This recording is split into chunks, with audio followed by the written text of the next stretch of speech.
ঘুম থেকে উঠেই বৃষ্টিতে ভিজতে একদমই ভালো লাগে না। শরীরটা ঠান্ডা ঠান্ডা লাগে। আর ঘুমের তো একটা রেস্ট থেকেই যায়, তো তার জন্য মনে হয় কি ভীষণই ঠান্ডা, জলগুলো মনে হয় বরফ পড়ছে। কিন্তু কিছু করার নেই। দেখো, ঘুম থেকে উঠেই দেখি প্রচণ্ড বৃষ্টি পড়ছিল, এখন একটু কমে গেছে। আর যে জায়গাটা দেখালাম সেই জায়গায় অনেকগুলো প্লাস্টিক পেতে দিয়েছে। ওই জায়গায় তো আমার টিনের জলগুলো সব ওখানে পড়ে, আর ওখানে বড় বড় গর্ত হয়ে গেছে। তো তার জন্য আমি ওই জায়গাটা বেশি করে ঢেকে দিয়েছি। দুটো তিনটে করে বস্তা এর উপরে ও, ওর উপরে ও দিয়ে ঢেকে রেখেছি। আর বৃষ্টির জন্য অনেকক্ষণ ধরে উঠে বসে আছে যে ভিজবো না, একটু থামুন তারপর আমি কাজে নামবো। কিন্তু কিছু করার নেই, বৃষ্টি তো থামার নামই নেই, বলছে তোকে ভেজাবোই ভেজাবো। তো সেজন্য আর দেরি না করে 7টা বেজে গেছে, আমি শুরু করে দিলাম বৃষ্টির মধ্যে ভিজেই আমার কাজবাজ। আর তাড়াতাড়ি কাজ না করলে রান্নাটাও করতে প্রচণ্ড দেরি হয়ে যাবে। আর বাড়িতে অসুস্থ লোক থাকলে তো তাকে সকাল সকাল খেতে দিতে হবে, তো বেশি দেরি করে আমার চলবে না। তার জন্য আমি আর দেরি না করে বৃষ্টিতে এই ভিজে শুরু করলাম কাজবাজ। প্রথমে তো একটু ঠান্ডা ঠান্ডা লাগছিল, তারপরে কিন্তু বেশ ভালো লাগছিল। মনে হচ্ছিল আহ কি আরাম, সে ভালো লাগছিল। তো দেখো, আমার উঠোনে খুব একটা আজকে পাতা পড়েনি, কিন্তু যে কাঁচা সাইডটা আছে ওই উঠোনটা আমার ঢাকতে একদমই ভুলে গেছিলাম। সকালবেলা তুলে সম্পূর্ণ উঠোন ঝাড়ু দিয়েছি, কিন্তু ভেবেছিলাম যে আর বৃষ্টি হয়তো হবে না, কিন্তু সন্ধেবেলা বৃষ্টি চলে এসছে, আর ঢাকার কথা মনেই নেই। তাই মাটিগুলো অনেকটাই ধুয়ে গেছে, জোর বৃষ্টি হয়েছিল তার জন্য মাটিগুলো অনেকটাই ধুয়ে গেছে। তো আজকে এই যে উঠোনটা পরিষ্কার করে ঝাড়ু দিয়ে আমি বস্তাটা আবার পেতে দেবো, না হলে উঠোনের মাটিগুলো সব ধুয়ে যাবে আর উঠোনটা কাদা কাদা হয়ে যাবে, দেখতেও ভালো লাগে না। আর যখন পুজো চলে আসবে তখন তো বৃষ্টি থাকবে না, প্লাস্টিকটা তুলে দিলে উঠোনটাও আমার বেশ সুন্দর থাকবে। তো সেই জন্য এই যে পাতাগুলো সব তুলে নিচ্ছি, তুলে আমি ফেলে দেবো বাইরে গিয়ে। আর বাইরেটা এত পিছল হয়েছে কি বলবো, আর একটু পা এপাশ ওপাশ হলেই বাস ধাপাস হয়ে যাবে আমি। তো আর কী করার আছে, টিপে টিপে হাঁটতে হয়। এই যে সব পরিষ্কার করে নিলাম, এখন আমি উঠোনটা ঢেকে নেবো অর্ধেকটা। আর কি বলো তো বন্ধুরা, সব কিছুই একা হাতে করতে হয়, অনেক সময় ভুলেও যাই, এটা ওটা করতে ভুলে যাই, তখন আর আমার মনে থাকে না, ওই কাজ ভুল হয়ে যায়। তো এই যে দেখো, আমি এখন এই ঝাড়ু ঠাড়ু দেওয়া হয়ে গেছে, এখন আমি বস্তাটা দিয়ে সম্পূর্ণ উঠোনটা ঢেকে দেবো। সম্পূর্ণটা হয়নি, অর্ধেকটা হয়, ও তো যাই হোক, যতটুকুনি হবে অতটুকুনি ঢাকা তো থাকবে, মাটিটা তো ধুয়ে যাবে না। আর আমি উঠোনও ঢাকবো, দেখবে বৃষ্টিটাও হয়তো কমে গেছে, এরকমই হয়। যখন ঢাকবো না তখন বৃষ্টিটা আসে জোরে, আর যখন ঢাকবো তখন বৃষ্টিই নেই। তো এই যে তবুও ঢেকে দিলাম, যতটুকু আটকাবে। আর বৃষ্টি পড়তে পড়তে আকাশটা বেশ পরিষ্কার হয়ে এসছে, মনে হচ্ছে আকাশ ভালো হবে। আর এবারের বৃষ্টিগুলো ওরকম, এই রোদ দিচ্ছে এই বৃষ্টি দিচ্ছে, না সেরকম গরম না সেরকম বৃষ্টি, ওয়েদারটা কিন্তু বেশ ভালোই লাগে। আর এদিকে দেখো, রান্নাঘর কিন্তু আমি যেগুলো ঘরের কাজ ছিল সেগুলো সব সেরে ফেলেছি, কিন্তু বাইরেটা সারতে পারিনি। আর এই পাশে দেখো আমার ভিতরের উঠোনের অবস্থা, এক হাতে জল জমে গেছে, পাতা ঢাকা বাসন তো বৃষ্টির মধ্যে বের করে রেখেছি কলপারে। আর এই যে দেখো উঠোনের অবস্থা দেখেই মাথা ঘোরাচ্ছে আমার, কিন্তু কিছু করার নেই, করতেই হবে। আর এই যে পরিষ্কার হয়ে গেল ঘরটর, আমি এখন বৃষ্টির মধ্যে সম্পূর্ণ কাজ সেরে তারপর চলে আসছি তোমাদের কাছে আবারও। কি করবো? আর একটা কথা তোমাদেরকে বলি, আমার বাড়ির ভিতরে আর বাইরে যাওয়ার কিন্তু কোনো বাইরের রাস্তা নেই, আমার ঘরের ভিতর দিয়ে যাওয়া আসা করতে হয়। ঘরের ভিতর দিয়ে এই পাশে আসতে হয়, আমার ঘরের ভিতর দিয়ে ও পাশে যেতে হয়। আর এই যে দেখো আমার, হ্যাঁ, জি এইচ এইচ লেখো। আমি যদি ভালো করে লিখি না, হ্যাঁ হ্যাঁ, তাহলে কিন্তু তোমার কেকটা আমাকে দিতে হবে। আচ্ছা দিব এখন। হ্যাঁ, জি এইচ লেখো, এই কাছাকাছি কাছাকাছি, হ্যাঁ আছে বাইরে। তারপরে আমি স্নান টান সেরে চলে এলাম রান্নাঘরে। আর রান্নাঘরে বসে বসে ছেলেকে একটু পড়াচ্ছি আর রান্নাও করছি। এই যে ছেলে বসে পড়েছে পড়তে, আমি ওকে পড়াচ্ছি। এখন এই হ্যাঁ, এই বাহ, ভেরি গুড। মা এসটা উল্টো হয়ে গেছে বাবা। আজকে নিয়ে এসছে মাছের ডিম, মাছ। তো মাছের ডিম কার কার পছন্দ কমেন্ট বক্সে অবশ্যই জানাবে।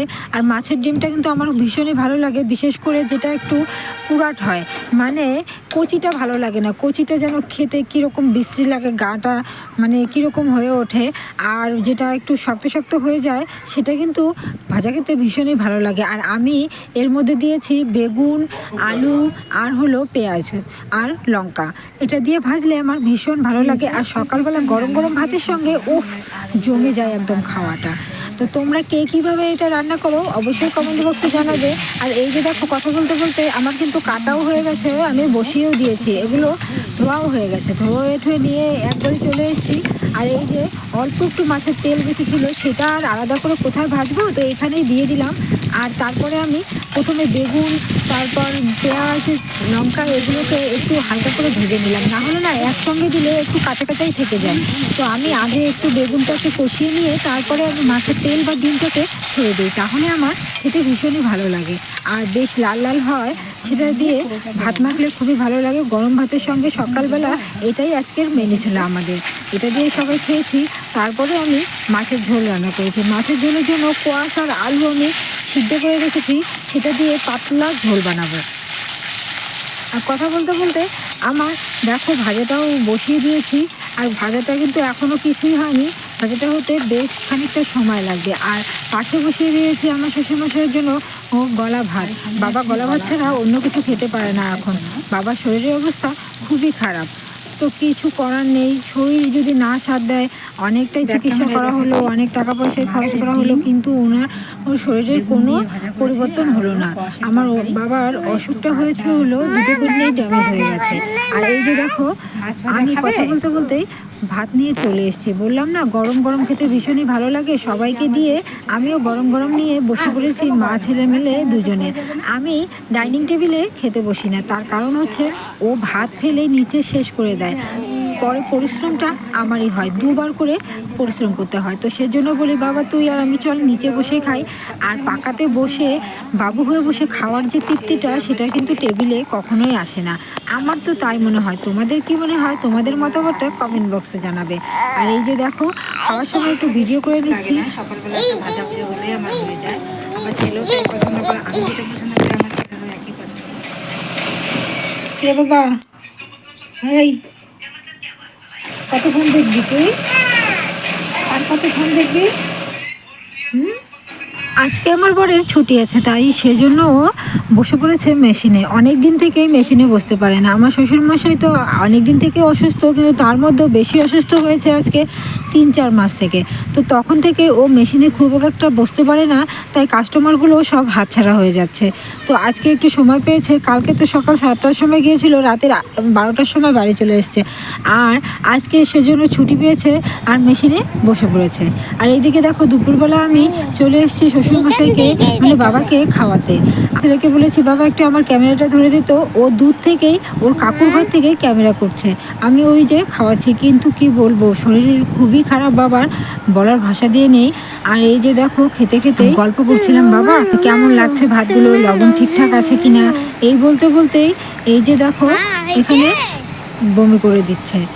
তো এগুলো হচ্ছে নিত্যদিনের, যে আজকে শুধু বমি করছে তা নয়, প্রত্যেক দিনই তাই। তো আমি ভাবিনি যে আজকে হয়তো বমি হবে, আজকে ছেলেকে বলেছে ক্যামেরা ধরতে, তো আজকেই বমি করে দিয়েছে। তো এই যে কিছু করার নেই, রোগ হলে তাকে ঘৃণা বা নিন্দা করার মতো কিছু নেই। আজ হয়তো তার হয়েছে, কাল আমারও হতে পারে, তো ঘৃণা করার মতো কিছু নেই। আর এই যে দেখো রাস্তা দিয়ে যাচ্ছে জয় শ্রীরাম, মানে বিজয়, রাস্তা দিয়ে যাচ্ছে জয় শ্রীরামের বিজয় মিছিল। তো সেটাই দেখার জন্য আমরা সবাই ছুটে চলে এসেছি। যেহেতু আমাদের রেল লাইনটা অনেকটাই উঁচু, তাই রাস্তায় কিছু হলে কিচ্ছু দেখা যায় না। তো সবাই উঠে রেল লাইনে উঠে দাঁড়াই, তো সেখান থেকে খুব সুন্দর দেখা যায়। আর এতটাই উঁচু মনে হয় কি পাহাড়ের উপরে দাঁড়িয়ে আছি, আর নিচে রাস্তায় লোক দেখছি, এতটাই ভালো লাগে। আর ভিউ যা আসে না, খুব সুন্দর ভিউ আসে। আর দেখো চারপাশটা একদম সবুজ হয়ে আছে, আর অনেকেই আছে কিন্তু এখানে, শুধু আমি একা নই, এখানে অনেকেই আছে। আমাদের পাশের বাড়ির যত লোকজন ছিল সবাই চলে এসছে এই জয় শ্রীরামের বিজয় মিছিল দেখার জন্য। আর গান হচ্ছিল, আর সবাই ডাকাডাকি করছিল, এই তোমরা এসো তোমরা এসো, মানে এখানে ওই পাড়া আর এই পাড়া, তো আমাদের রাস্তার ওপার আর এপার, ওপারের লোকজনেরা তো এই পাড়ের লোকজনকে চেনেই, তো সবাই ডাকাডাকি করছিল এই তোমরা এসো তোমরা এসো। তো আমরাও যাবো যেদিন আমাদের এখানে হবে সেদিন।